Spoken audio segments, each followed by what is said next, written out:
Alesis, welcome to the show. Thank you. It's a pleasure to have you on. Looking forward to diving into a bunch of fascinating topics with you. Everything from your experience meeting your co-founder, the inspiration behind what you're doing at AimBrain, and also some interesting stuff on the hiring process. But before we go into all of that, just give me a quick 30-second pitch about what you guys do. So at AimBrain, we do Biometric Identity as a service. We combine 3 different modalities at the moment, which is face, voice, and behavioral biometrics. And we provide the service to a number of different institutions, primarily being financial ones, to help them from a variety of use cases, from e-onboarding to just customer authentication on their mobile banking apps. Fantastic. And so how do you envision this changing the world? So we do believe that fundamentally everything is going to go into biometrics. All the indications are there that we're not the only ones, including the regulations that are coming out. And we just think that it's going to be a lot more convenient because no one can reasonably remember the passwords, especially not with the requirements that are associated with a kind of good hygiene of keeping a password. So we just think that biometrics is a kind of a natural solution to that because you can't lose it, you can't forget it. And sure. So absolutely. So you guys are going to be killing the password from what I understand. So how is the experience of, for instance, signing into your online banking account going to look different with your technology versus the current process? So that's where the whole platform comes in. You'll start probably from just kind of either just using your app or maybe a simple PIN code on top of that, depending on what the risk appetite of the bank is. And our behavioral process will start tracking you just in the background there. And then depending on what you do, if you want to view your balance, the bank might say, well, just the behavioral score above, say, certain threshold is fine. But if you want to do a transaction, then we'll figure out if you want a higher threshold or if you want to make a large transaction or a new payee, maybe you want to add face to that to make really sure that this is you. And kind of this is what we want to facilitate. We want to facilitate the options of kind of picking your own risk thresholds instead of forcing this on anyone, saying that this is... Some people say like, oh, you just need to use voice everywhere because it's the most secure, or you just need to use face everywhere because it's most secure. But that's just fundamentally not the case because there are certain circumstances where you can't use face or you can't use voice. And what do you do then? Not use your bank account? That doesn't make sense.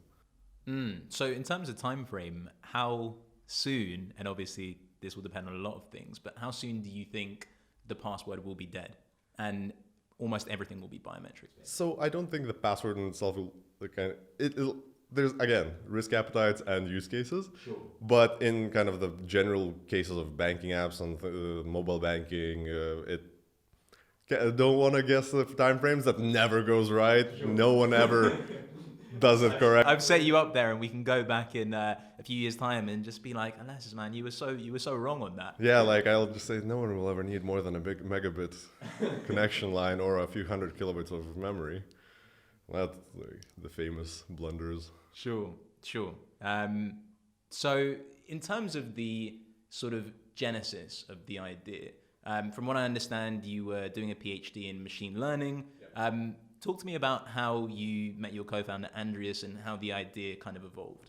Right. So I met my co-founder actually on a flight to Edinburgh from Lithuania. Okay. We were both studying there. I started my master's and moved on to my PhD. He was doing his degree in computer science and electrical engineering, I believe. He always gets angry when I get those mixed up. Yeah, so we immediately kicked it off. He was working as a research assistant in the lab I was doing my PhD. So kind of we had a lot of contact. We talked a lot because we were both interested in kind of similar ideas. They thought about kind of starting our own company for a while before EF, but then EF presented like this just amazing opportunity to start it, and we just decided to take it. And the idea came about partially from his experience in working at ARM, because he saw that kind of a lot of the devices and things like that won't use passwords anymore, so there's going to be a need for different kinds of authentication. And my background from machine learning, so it kind of was a perfect fit. You mentioned just briefly that you'd been thinking about starting a company for a little while. What had stopped you from taking the plunge before? And what was it that made you do it this time?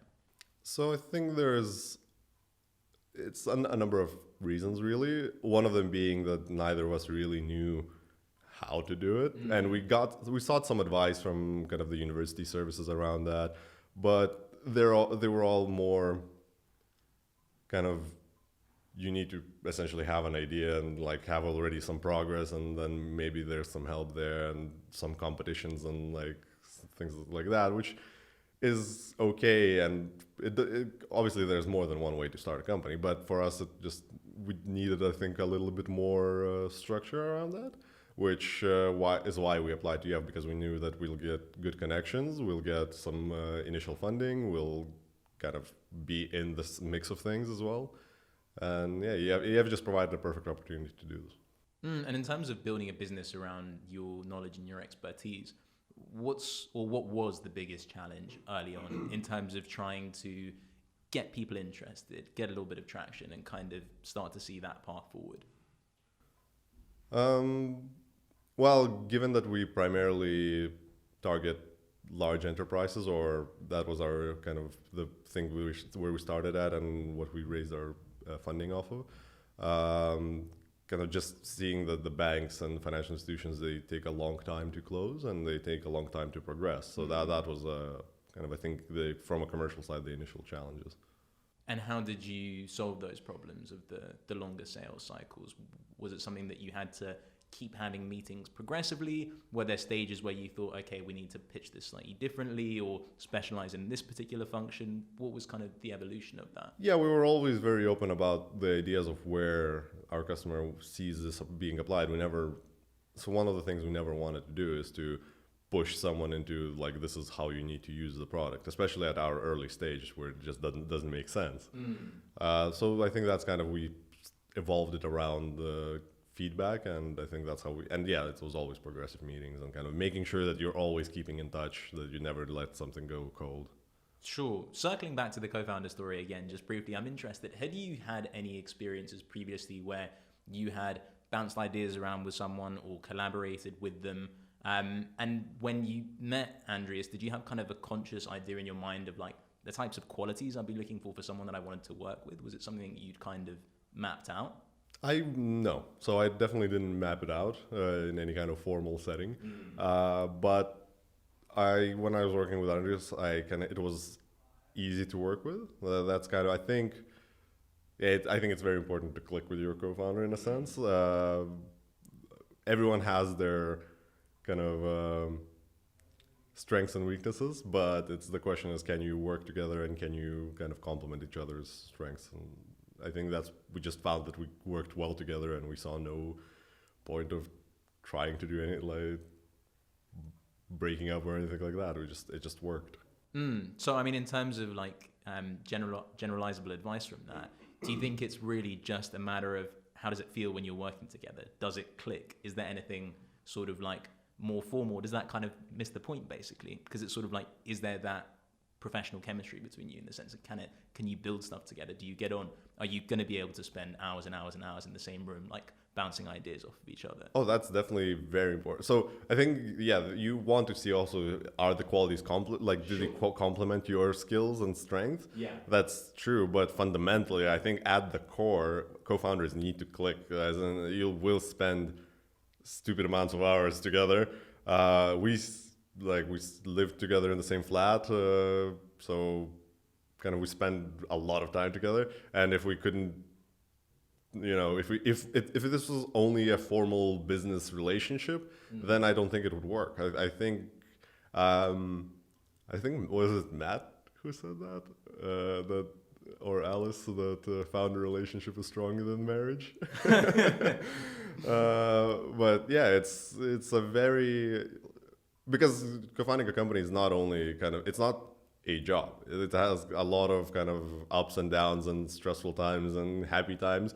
And those times don't necessarily have the same psychological effect on you and your founder. So the slumps you have might affect one of you harder at times, the other harder at other times. So the co-founder's job is not only to be the CEO or the CTO of the company, it's also to make sure that the co-founder kind of especially in the early days, kind of help them out and be there for them and things like that. So yeah, I think making sure you can work with your co-founder is absolutely, and in general, going back to the kind of formalized list or something like that, I think there's a danger of trying to over-optimize there, as in trying to, well, I mean, I can work with him and it's all amazing, but he doesn't fit this like one small thing, and so maybe I'll find someone better.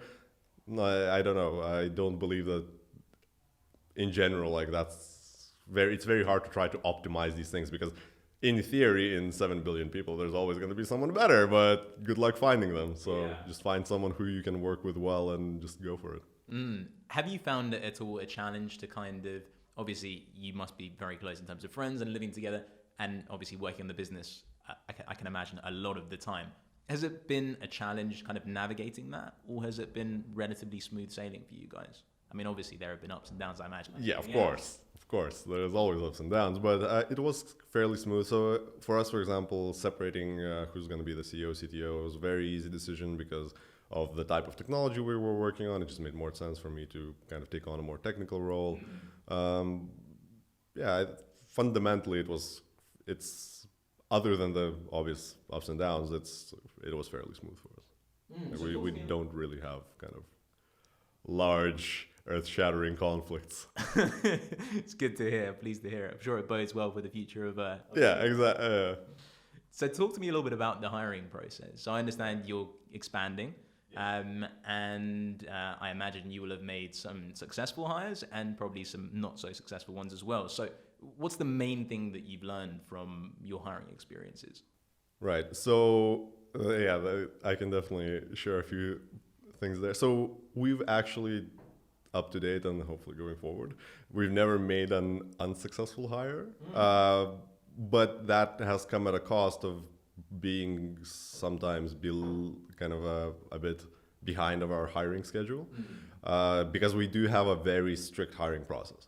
So it's not a long process, so that not to be confused, but it's very strict on what kind of people we want and what kind of qualities they need to possess. And we don't want to compromise that, because we think that that's going to negatively impact, like they say that a bad hire is like worse than no hire. So we definitely take that to heart, and we don't risk it.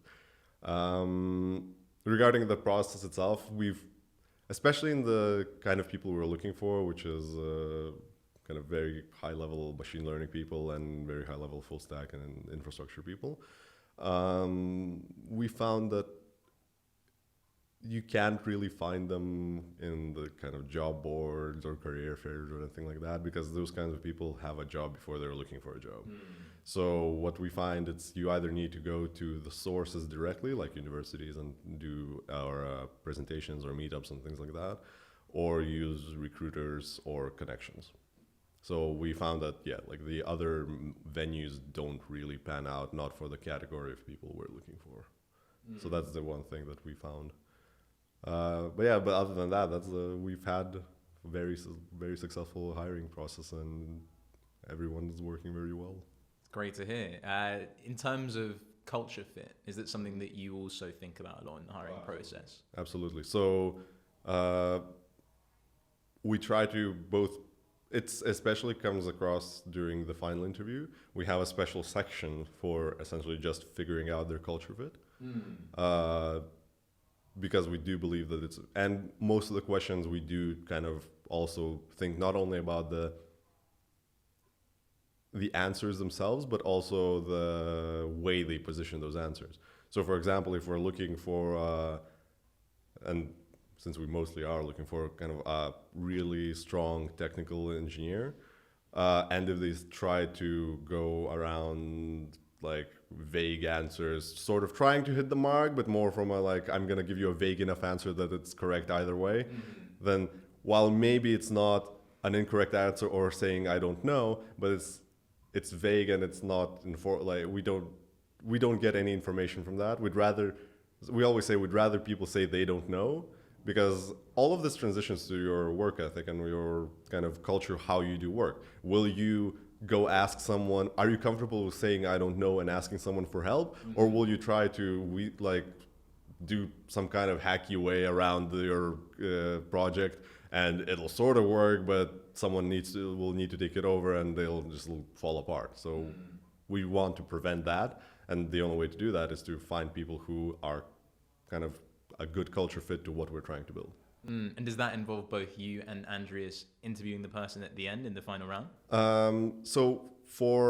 It depends on the position. Sure. So for kind of the technical positions, it's mostly me and whoever's is running that engineering team. While for more kind of the more senior kind of C-suite positions, then yes, we actually involve a lot more people, because we want to involve as many people as we reasonably can to make sure that they get a feel for the person. And that's also why kind of the most important thing for us during the trial periods is to see if the person works well with others. Like, that's because we know that kind of that can poison the environment, and it can just go horribly wrong. How long is that trial period that you set for a new hire? Does it depend always specifically on the role? It does depend. For technical, we usually set it just like whatever the standard 3 months is, but it's really, it's an ongoing basis, and it's never black and white. Sure. And have you found that you can get a sense pretty quickly of, once someone's been in the role for, say, a couple of weeks, a month, whether they're going to be a good fit just from that? I think so, yeah. So I think it's very hard for the first few weeks, because people just kind of get a feel of what it is we're doing, what the code base is, and like, especially from the technical side. So the first few weeks are usually familiarization, but after that, yeah, we make sure, because we have kind of bi-weekly meetings with each team, and we make sure we have things like reading groups and town halls, so we see how the people work together. So we've spoken a lot about the process of what you've learned in growing the business, but what have been the things that you've learned most about yourself during this entrepreneurial journey and all its ups and downs? I've come to appreciate certain things a lot more, kind of the language and communication. And I've definitely learned a lot more about that. So prior to this, I was, like you said, doing my PhD, mainly like kind of stayed in academia. So kind of, I've really learned a lot more about communication and communicating with teams and things like that. But yeah, it's been a very interesting journey, and kind of just the range of skills that's being learned it's better than any crash course. I can imagine. So I know that you pitched on your demo day pitch for EF. So was that sort of like something that, did you surprise yourself, as in doing a great pitch that you obviously did? Was it something that, you were hesitant about before? And have there been other skills that you've kind of picked up along the journey where you've stopped and you thought, man, actually I'm pretty good at that, or I've picked that up and I, didn't expect that I'd be able to as fast as I did? Yeah, I think pitching was definitely one of them. Like that was I've never done that before, and I think, who was it back in our cohort? Alice was the one grilling me for on that, so that was fun, very fun.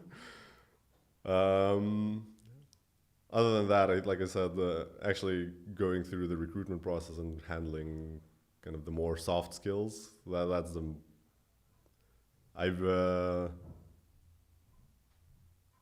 don't know if surprise myself is like a good word, but like I've always been more of a kind of completely technical, very formal, and that still kind of is present in everything I do, but kind of the soft skills and more kind of dealing with how you work with people, and that has been a very interesting skill to learn, and I think that's a very important skill. So. For sure. And just to finish up, if you could go back in time and speak to yourself before you were about to start AimBrain, what would you tell yourself? What advice would you give? Go for it. Yeah, that's everything's been great. So there's obviously mistakes to learn from, and but I don't know if that. I think that's the point. You need to learn from those mistakes. It's not so, there's no There's no silver bullet. Like even if you tell like, oh, we did all of these mistakes, like you'll just do other ones. So Sure. it's you'll go through a journey. Everyone will go through a journey with correct decisions, incorrect decisions, and just need to keep going, keep pushing forward. Awesome. Well, I think that's a great note to end on. Go for it. Alesis, thank you so much for coming on the show. It was a pleasure chatting to you. Thanks for having me.